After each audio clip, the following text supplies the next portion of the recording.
How would the United States fare in a war on its own soil?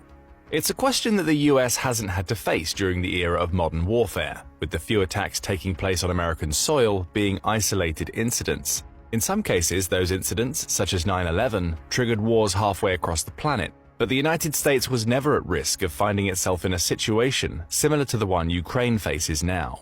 No invading force has entered the country for well over a century. The question we ask in this video is what would happen if the US did face an invasion. The result would likely be that the invading force would come up against an unbeatable defense that would eventually come out on top. To explain why, let's first look at the few times that the US has faced a war on its own soil, starting with perhaps the most famous conflict, the American Revolutionary War. You could argue that this war set the blueprint for how a country might fight against the United States, though that's only because it's the largest war fought on American soil. Still, the naval aspect of the war, with Britain sending troops over to the US via sea, is relevant, even if the US of the time didn't have the naval capacity to fight back against those ships.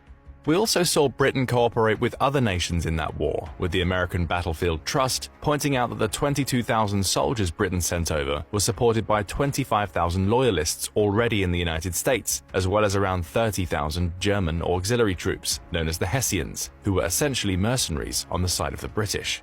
But the US wasn't without